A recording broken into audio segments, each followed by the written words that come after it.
El siglo XVIII en Europa fue el de las transformaciones, producto de las ideas ilustradas que ya se venían gestando desde siglos anteriores.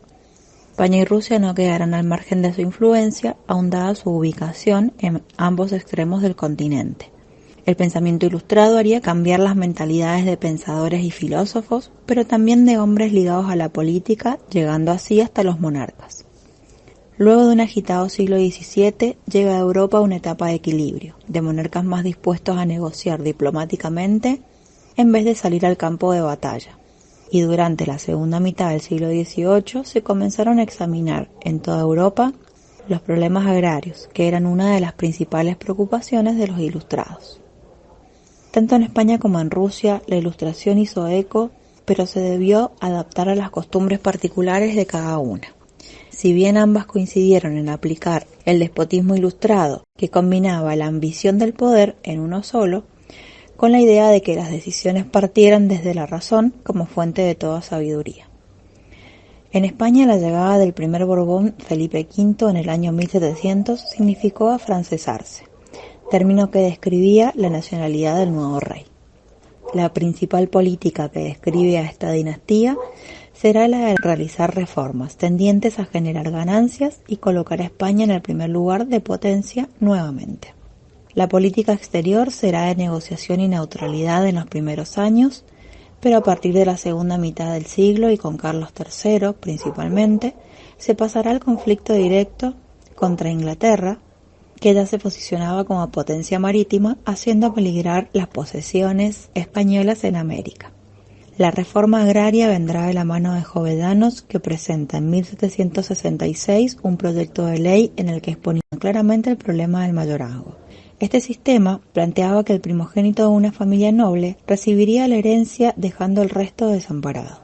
Estaba prohibido por ley la división de esas tierras y la venta de las mismas, produciendo así grandes pero pocos latifundistas a lo largo de todo el país, con la consecuencia de la escasez de tierras disponibles y de que si no se encontraba heredero o éste moría, las mismas quedaban improductivas.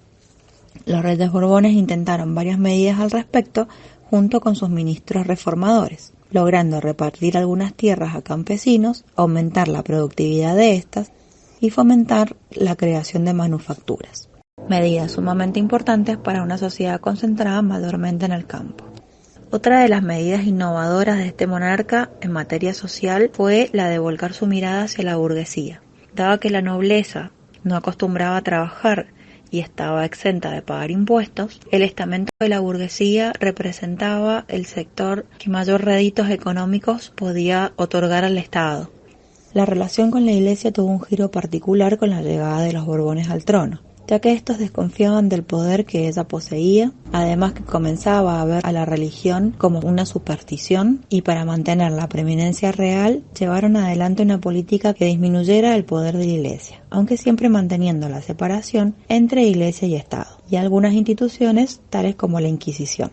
El mayor acto contra el poder eclesiástico lo cometió Carlos III al expulsar de la península y de las colonias americanas a la Compañía de Jesús en 1778. Las reformas planteadas también se vieron en materia de educación, dándole acceso a la misma a la burguesía y ya no solo a la nobleza, y mayormente en la economía, con un fuerte impulso a la liberación del comercio, creando 17 puertos en la península y otros tantos en América hacia 1776, pero manteniendo allí el monopolio, es decir, se abrían más puertos americanos, pero solo podían comerciar con España.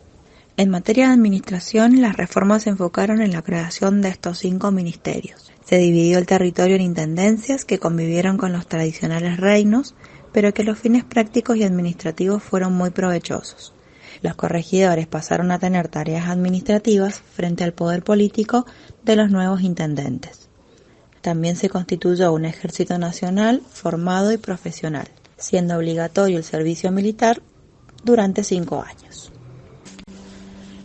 El despotismo ilustrado caló hondo en los gobernantes rusos de este siglo XVIII, ya que combinaba muy bien con el típico carácter rudo de esta nación.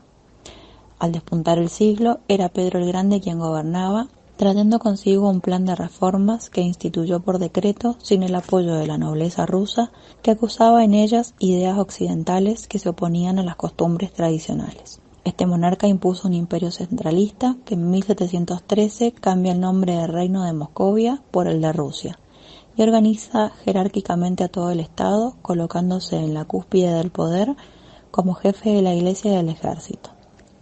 Para controlar a la Iglesia bajo su mando, crea el Colegio Administrativo del Santo Sínodo. Para llevar adelante la administración de su extenso territorio, se apoyó en el Senado y en la Cancillería secreta.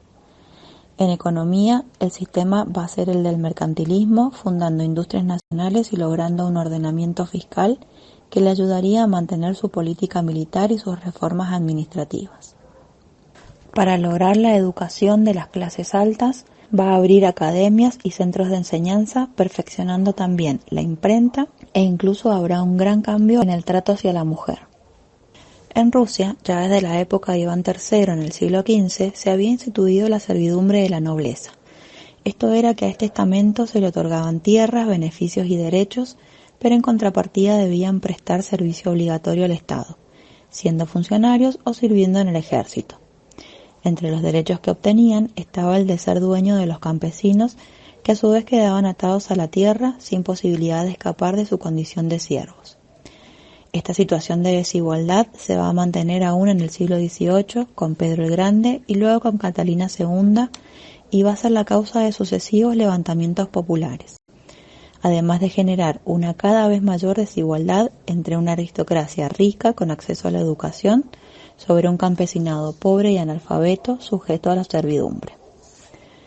En materia internacional, Pedro el Grande llevará una política de conquista sobre todo de los países del Báltico, para convertirse en el estado hegemónico de la zona.